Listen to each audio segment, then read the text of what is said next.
बच्चों आपने समझा सब्जेक्ट क्या होता है, प्रेडिकेट क्या होता है, पार्ट्स ऑफ सेंटेंस कितने होते हैं, सब्जेक्ट और प्रेडिकेट में 2 कैटेगरी बनती है, वर्ब और ऑब्जेक्ट।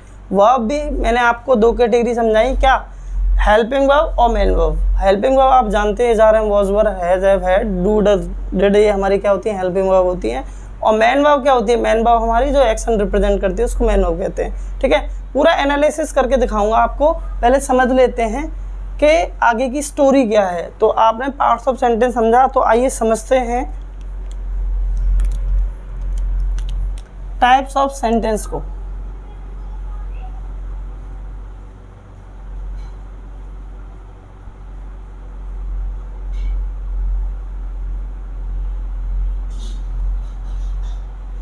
टाइप्स कह लो या फिर आप काइंड्स कह लो, बात बराबर है, दोनों का मतलब प्रकार होता है। दोनों का मतलब क्या होता है, प्रकार।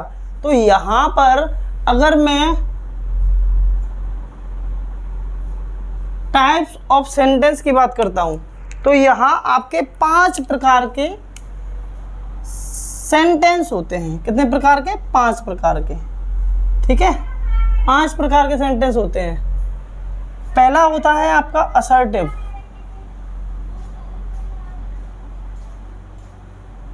दूसरा होता है आपका इंटेरोगेटिव,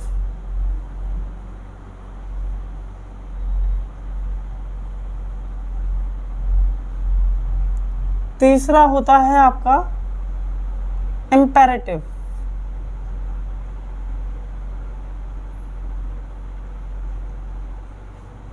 और चौथा होता है आपका एक्सक्लेमेटरी।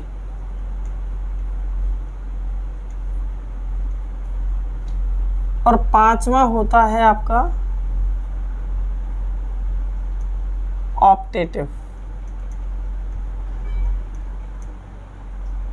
इस प्रकार से आपके 5 प्रकार के सेंटेंस होते हैं। तो जान लीजिए कि असर्टिव क्या होता है, इंटेरोगेटिव क्या होता है, इंपेरेटिव क्या होता है, एक्सक्लेमेटरी और ऑप्टेटिव क्या होता है। तो अगर हम असर्टिव की बात करते हैं तो इसको हम एक और नाम से जानते हैं, डिक्लेरेटिव। डिक्लेरेटिव के नाम से जानते हैं। ठीक है, इसको कहते हैं कथनवाचक।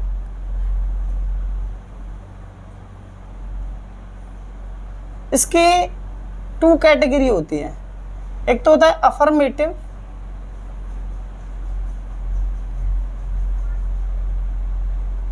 और एक होता है आपका नेगेटिव। ठीक है, तो अफर्मेटिव क्या होता है और नेगेटिव क्या होता है। तो यहां पर अगर हम बात करते हैं, अफर्मेटिव को बोलते हैं सकारात्मक,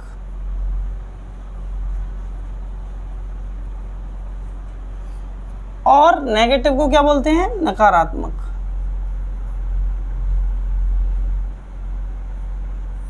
एक नॉर्मल सी बात है, जिस वाक्य में आपका नॉट आता है, क्या आता है, नॉट। ठीक है, जिस वाक्य में आपका नॉट आएगा वो वाक्य आपका क्या होगा, नेगेटिव होगा। क्या होगा, नेगेटिव। जिस वाक्य में आपका नॉट आ रहा है वो आपका नेगेटिव होगा। जिस वाक्य में आपका नॉट नहीं आता है, जिस वाक्य में आपका नॉट वर्ड नहीं आता है, तो ये आपका क्या होगा, ये आपका सकारात्मक होगा। क्या होगा, सकारात्मक। ठीक है, क्लियर हुआ ये चीज। नॉट आएगा तो आपका क्या होगा, नेगेटिव, और नॉट नहीं आएगा तो क्या होगा आपका अफर्मेटिव। को ही पॉजिटिव सेंटेंस कह लेते हैं आप। तो यहाँ पर आपको समझना है, और सर कैसे बचाएंगे, यदि कोई भी सेंटेंस आपका नेगेटिव सेंस देता है, नेगेटिव सेंस देता है, तो वो भी आपका नेगेटिव में ही काउंट किया जाएगा। यदि कोई वाक्य आपका पॉजिटिव सेंस देता है, क्या देता है, पॉजिटिव सेंस देता है, तो वो आपका क्या माना जाएगा, पॉजिटिव माना जाएगा। क्या माना जाएगा, पॉजिटिव माना जाएगा। आइए एग्जाम्पल से समझते हैं चीज़ों को। यदि मैंने कहा he is a good doctor, तो यहाँ सेंटेंस पॉजिटिव है या नेगेटिव है, तो मैंने यहाँ पर एग्जाम्पल लिया, he is a good doctor.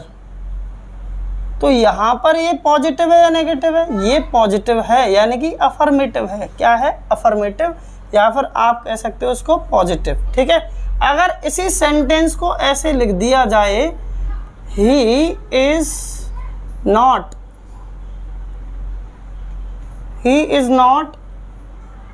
A good doctor, तो ये आपका क्या हो जाएगा? ये आपका नेगेटिव हो जाएगा। क्या हो जाएगा? नेगेटिव हो जाएगा। तो आपको ये चीज़ समझ में आई, ये नेगेटिव किससे हो जाएगा? यहाँ पर नॉट लग रहा है लेकिन इसमें नॉट नहीं है। बहुत साधारण और सिंपल बात है कि नॉट आएगा तो वो नेगेटिव होगा और नॉट नहीं आएगा तो वो नेगेटिव नहीं होगा। आइए समझते हैं इंटेरोगेटिव को। इंटेरोगेटिव क्या होता है? अगर हम बात करते हैं इंटेरोगेटिव की, इसकी भी दो कैटेगरी होती हैं। कितनी कैटेगरी होती है? दो कैटेगरी होती हैं। तो दो कौन कौन सी हैं? यहाँ पर अगर हम बात करें कैटेगरी की तो दो कैटेगरी होती हैं। तो दो कैटेगरी कौन कौन सी हैं पता होगा आपको। दो कैटेगरी इसकी आपकी, एक तो होता है यस या नो टाइप क्वेश्चंस, और एक होता है आपका WH वर्ड टाइप क्वेश्चन।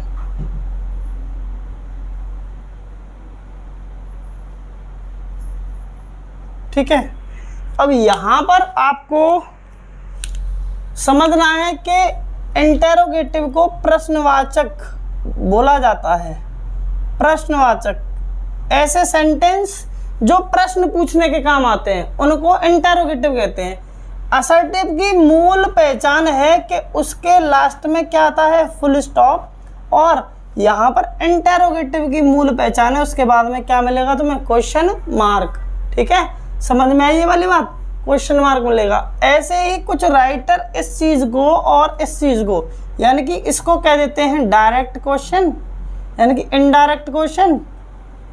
एक मिनट, इसको कह देते हैं इनडायरेक्ट क्वेश्चन और इसको बोल देते हैं डायरेक्ट क्वेश्चन। ये चीज क्लियर हुई? इसको डायरेक्ट बोल देते हैं, इसको इनडायरेक्ट बोल देते हैं। सर कैसे?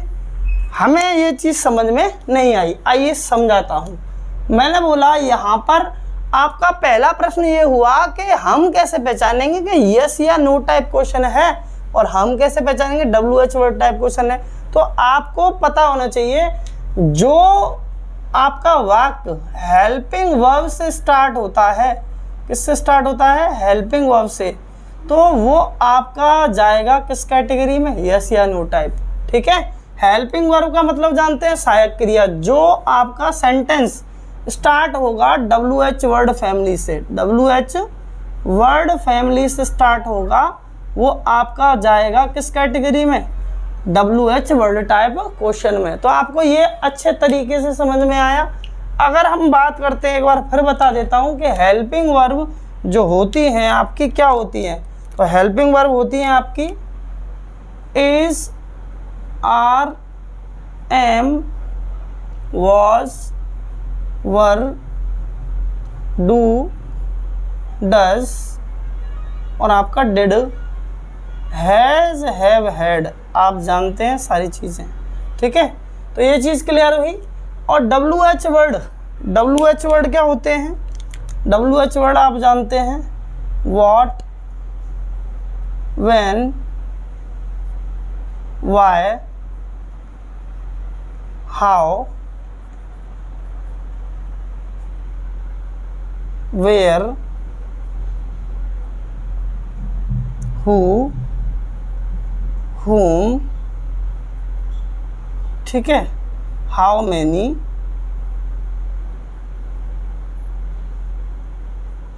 हाउ मच, एक्सेट्रा कर लेते हैं। ये चीज़ समझ में आई? अगर मैं उदाहरण लेना चाहूँ इस चीज़ का, एक चीज़ और है यहाँ पर, इनके बाद में क्या आना है? Question mark. क्या आना है? Question mark. ठीक है, ये चीज़ समझ में आई। अगर मैं इनडायरेक्ट का एग्जाम्पल लेता हूँ, तो इनडायरेक्ट का एग्जाम्पल क्या होगा? मैंने कहा आर यू लर्निंग इंग्लिश।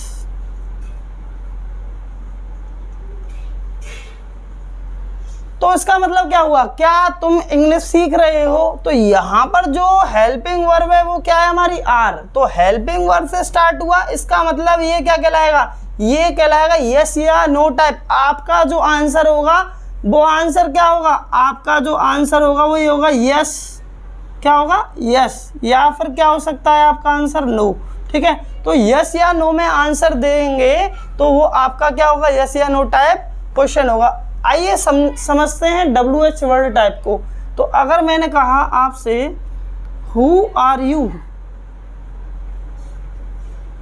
तुम कौन हो, तो आप उत्तर देंगे पूरा।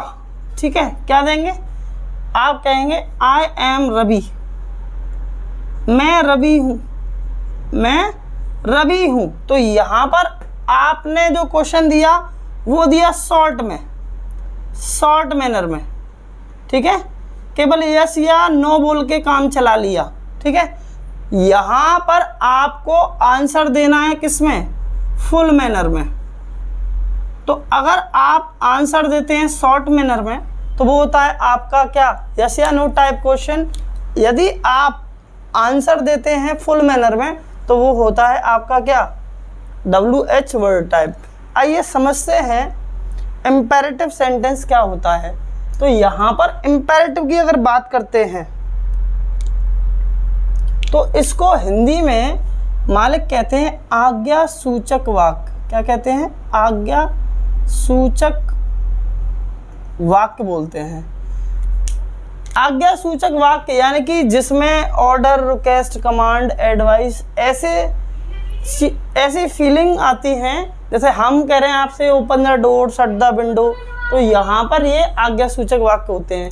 यानी कि आपको पता चल जाएगा कि ये एक्सप्रेस करते हैं ऑर्डर, ये एक्सप्रेस करते हैं रिक्वेस्ट, ये एक्सप्रेस करते हैं कमांड,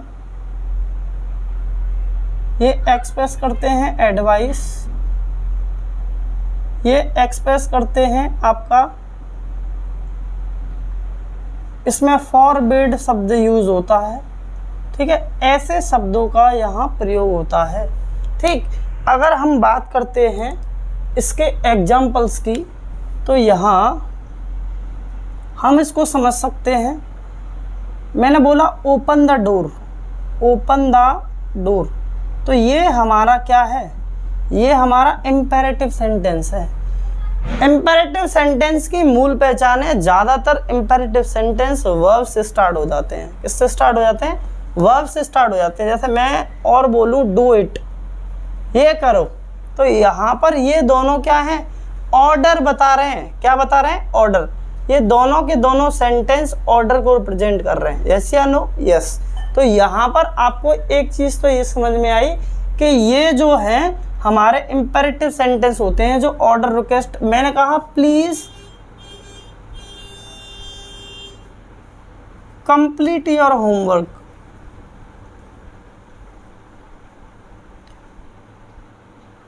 कंप्लीट योर होमवर्क, तो यहाँ पर आपको ये चीज़ समझ में आई कि प्लीज लग रहा है, यानी कि आपको दिमाग में बिठा लेनी है चीज़। यदि प्लीज या काइंडली जैसे शब्दों का यूज़ किया जा रहा है तो वो भी आपका इम्पेरेटिव सेंटेंस कहलाता है। ठीक है, ये चीज़ समझ में आई आपको। यदि अगर हम बात करते हैं, एक और चीज़ समझेंगे, ये एग्जाम्पल समझ में आए आपको। एक और एग्जाम्पल देखते हैं, जैसे मैंने कहा let me do this work, do this work, तो लेट से शुरू होने वाले सेंटेंस भी हमारे क्या कहलाते हैं, इम्पेरेटिव सेंटेंस कहलाते हैं। तो आपको ये चीज़ अच्छी तरीके से समझ में आई कि लेट से और प्लीज़ काइंडली से और मैन वर्ब की फर्स्ट फॉर्म से अगर यदि कोई सेंटेंस स्टार्ट होता है तो वो हमारा किस कैटेगरी में जाएगा, इम्पेरेटिव कैटेगरी में जाएगा। ठीक है, और ये भी कर लेते हैं, you are requested to open the door, इस तरीके से भी आपका इम्पेरेटिव सेंटेंस बनता है। ठीक है, तो यहाँ पर ये चीज़ समझ में आई, ये सेंटेंस पैसिव वॉइस है क्योंकि आर के बाद में मेन वर्ब की थर्ड फॉर्म आई है। यदि is are am was verb के बाद में मेन वर्ब की थर्ड फॉर्म पाई जाती है तो वो आपका सेंटेंस हमेशा इंडिकेट करता है पैसिव वॉइस को। बोलो किसको करता है? पैसिव वॉइस को। ठीक है, ये चीज़ क्लियर हुई। तो यहाँ पर आपको इम्पेरेटिव की नॉलेज मिली। ठीक है, अगर हम बात करते हैं एक्सक्लेमेटरी सेंटेंस की, तो एक्सक्लेमेटरी सेंटेंस क्या होता है? एक्सक्लेमेटरी सेंटेंस को बोलते हैं विस्मयादि बोधक। क्या बोलते हैं? विस्मयादि बोधक वाक्य, विस्मयादि बोधक वाक्य। ठीक है, तो यदि इसको पहचानना है तो इसका मूल साइन है ये वाला। ठीक है, ये वाला साइन लगा रहता है एक्सक्लेमेटरी सेंटेंस में। ठीक है, अगर हम बात करते हैं इसकी कि इसको हम कैसे पहचानेंगे, एक तो साइन से पहचान लेंगे और एक दो चीज़ और आती हैं। एक्सक्लेमेटरी सेंटेंस जो बन जाता है हमारा, एक तो बन जाता है व्हाट से और एक बन जाता है हाउ से। अब आप कह रहे होंगे कि सर अभी तो आपने ये WH वर्ड कैटेगरी में रखे थे, लेकिन अब ये यहाँ पर कैसे आ गए? भैया ये जो है ये आपका एक सडन फीलिंग को रिप्रेजेंट करता है। A sudden feeling, a sudden feeling को मैंने कहा आप अगर मैं यहाँ पढ़ाते पढ़ाते गिर जाऊं तो आप कैसे करोगे? वो ठीक है, ऐसे बिना सोचे अगर आपके पीछे बिल्ली आ जाए तो आप कैसे चिल्लाओगे? आओ। ठीक है, तो यहाँ पर ये चीज़ आपकी सडन फीलिंग को एक्सप्रेस कर रही है। क्या आपने सोचा? हु हा करने से पहले नहीं सोचा। तो यहाँ पर व्हाट और हाउ से भी हमारे ये स्टार्ट होते हैं और इसमें आपको यदि उदाहरण दें तो आप कह सकते हैं what a girl, what a girl, क्या लड़की है ना? आप कह सकते हैं